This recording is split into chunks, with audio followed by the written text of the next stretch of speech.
We have met last night, and I see you today, and I feel kind and warm and touching words you gave us in your speeches, your brotherhood, your friendship, your love, and your commitment for the future. We will never forget. We appreciate it very, very much and very, very deep. Survivors,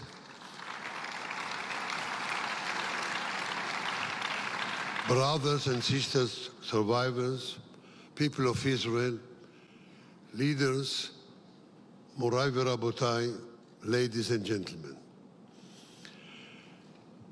25 years ago was 50 years to the liberation of Buchenwald concentration camp, liberated by the American Army on April 11, 1945.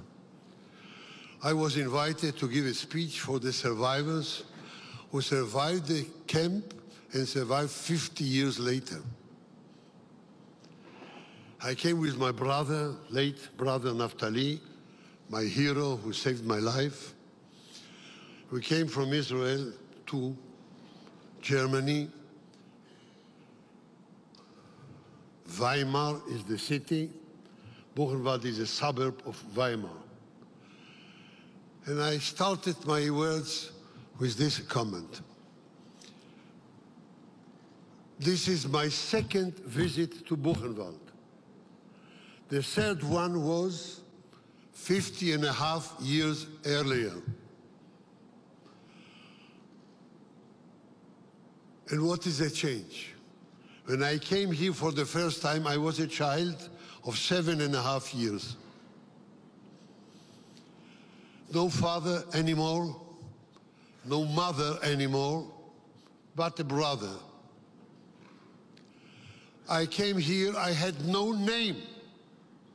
I was just a number. Häftling Nummer 117030. Prisoner 117030. Prisoner. 7.5 years. What a crime did I do till then to be a prisoner? No name. No identity almost. 50 years later, I come from my old, new homeland, the state of Israel. I have a name. My name is Israel Meir Lau. I am not a prisoner anymore. I am the chief rabbi of Israel today. What a change. With such a change from the first visit to the second one, you would say, okay, let's forget it. Let's open a new page, a new chapter. Let's forgive, let's forget. So I came especially to tell you, I cannot forgive because I'm not authorized to forgive. My parents, before they went away, before they were taken away, they didn't ask me to forgive. They asked me to continue the chain, that the Jewish chain will be unbroken, unbroken forever. That's what they said. I do remember my mother, I was already 7.5 almost. Gedenk, remember that you are a Jew. Wherever you go, remember you are a part of a rabbinic chain. Your father, I don't know what happened to him. 2 years that I didn't hear from him. Your father was the 37th generation of a rabbinic dynasty. You are the 38th. Continue the chain. Go on. These were the last words. She didn't speak about forgiveness. What else do you ask me? To forget. Forget? How can I forget? How can I forget? The beatings, the freezings, the starvation. I do remember always also the stars in the very dark tunnel we went through 5.5 years. The righteous among the nations. For some of them, I owe my life. I do remember. But I do remember the sufferings. I do remember the tortures. I do remember the victims. And I can never forget. This is the reason I came from Israel to tell you. Now I want to tell you, dear friends here in Yad Vashem, we appreciate very much your arrival. We appreciate very much your promise to fight anti-Semitism and racism. This is a promise. This is an obligation. This is a duty of mankind at all. And this we will never forget, what you have said here today. And we appreciate every word you said to us. And we believe you, that you said it from the bottom of your heart. We do believe. We do believe that this evening here in Yad Vashem in Yerushalayim can be a bridge for mankind at all, not only around the Holocaust, but around survival of the world of mankind. What do I mean? If you open the first book of the Bible, the book of Genesis, and you meet there what? The story of Noah's Ark. There was a flood, and Noah was said by the Lord Almighty, build an ark, and all the animals and your family get into the ark, you will be saved. You will survive it, the flood.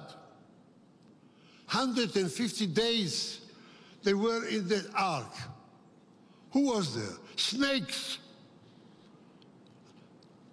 leopards, tigers, lions, bears, and also animals like cows and donkeys and hens and doves. One was hurt by the other, 150 days, under the same roof. No one was bitten, no one was hidden, no one was killing, no one was slaughtering, no one eats the other. 150 days. Snakes and children, grandchildren of Noah, no one was hurt. Why? They behaved very nice because they knew that they must behave very nice because there is a common enemy outside of the ark, the flood. And if they will not behave nicely, Noah will send them out of the ark and they are liquidated. They will disappear. So they understood we must live in friendship because we have a common hatred, a common enemy. People, leaders of the world, our guest leaders, don't we have today common enemies? Don't we have a reason to understand what the snake understood in the ark of Noah? Can't we understand that there are common enemies? All kinds of diseases, the cancer, the AIDS, whatever, heart, brain, starvation, ignorance, crime, nuclear weapon, common enemies. So let's behave like friends. Let's understand at least what the animals understood. 150 days. They didn't hurt.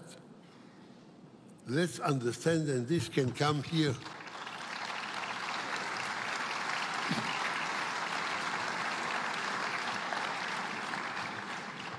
It can come from Yad Vashem.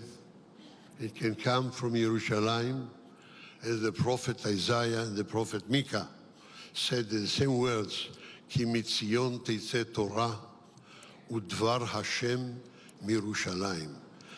The voice of the Lord Almighty comes and be spread all over the world. It came from Jerusalem, a city of 4,000 years history. We can never forget. We have to forgive to brothers, and we have to behave like friends and brothers. That's our duty, and this is the conclusion of seeing you. leaders of the world. The world is in your arms, in your hands, in one way, one sentence, one signature. You can decide upon millions of people. So decide for love and friendship and peace forever. Thank you.